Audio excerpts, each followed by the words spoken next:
বন্ধুরা, আশা করি আপনারা সকালে খুব ভালো আছেন। সকালবেলা চলে এসেছি আমি নিমতলার পুকুরে। আর আজকের ভিডিওতে আপনাদের দেখাবো যে আমি কিছু কসবির মাছের ধাড়ি রেখে দিয়েছিলাম। সেই কসবির মাছ কি ডিম দেওয়ার জন্য প্রস্তুত। তো প্রথমে আমি শোলার মধ্যে নেটটা আর গামটা রেখে কি একটা জলের বোতল নিয়ে নেমে পড়লাম পুকুরে। এবার শোলায় নেমে পড়ার পরে আস্তে আস্তে আমি যাচ্ছি যে নেটটা আজকে চাগিয়ে আপনাদের দেখাবো। তো বন্ধুরা, চলে এসেছি সেই নেটটার কাছে। এই নেটটাতে বেশ কিছু ধাড়ি কসবির মাছ আছে, আর আছে কিছু সাদা ল্যাকটেল মলি। তো নেটটা আমি আস্তে আস্তে চাগাবো, তারপরে তোমাদের দেখাবো যে এই নেটে কসবির মাছ ডিম দেওয়ার জন্য প্রস্তুত হ্যাঁ কি না। তো নেটটা আমি এক কোণে জড়ো করে নিচ্ছি। এবার আমার হাত নেটটা দিয়ে আস্তে আস্তে চাগিয়ে সব মাছগুলো তুলে তারপরে তোমাদের দেখাবো।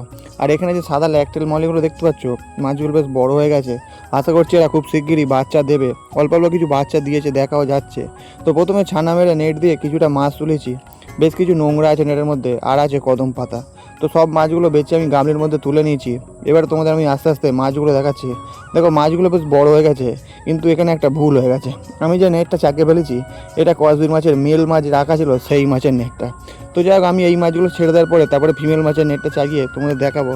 তো যাই হোক, ভুল যখন করে ফেলেছি তাহলে ঠিক কাজটা করে নেওয়া যাক। নেটটা তো যেহেতু পরিষ্কার করা হয়ে গেল, তাই সাদা ল্যাকটেল মলি যেগুলো একদম ভালো ভালো ল্যাকটেল মাছ সেইগুলো বেছে বেছে নেটে ছেড়ে দিলাম। আর যেগুলো প্লেন মলি সাদা সেইগুলো রেখে দিলাম নেটের মধ্যে। কারণ প্লেন সাদা মলি আর ল্যাকটেল সাদা মলি এক জায়গায় রাখলে যদি ক্রসবিড হয়ে মাছটা খারাপ হয়ে যায়, সেই জন্যে।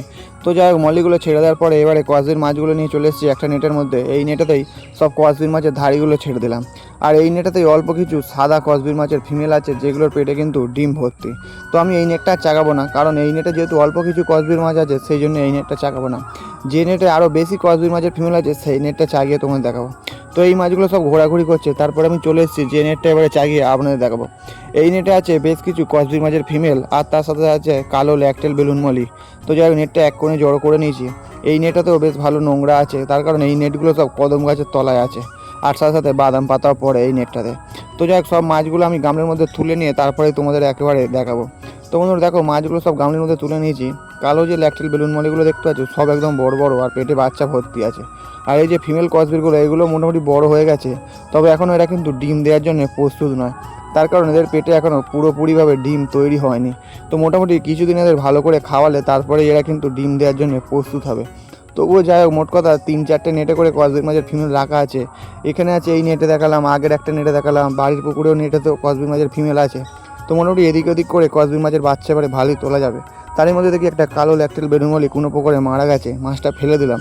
তো এবারে মাছগুলো আমি বেছে নিয়েছি। এই কালো বেলুন মলি নেটাতেও কিছু ছাঁট মাছ ছিল, সেই মাছগুলো। আর একদম যে ভালো কালো ল্যাকটেল বেলুন মলি, সেগুলো আমি ছেড়ে দেবো এই নেটটাতে। আর কসবির মাছগুলো নিয়ে চলে যাবো আগে যে নেটটাতে কসবির মাছ ছেড়ে দিলাম, সেই নেটটার কাছে।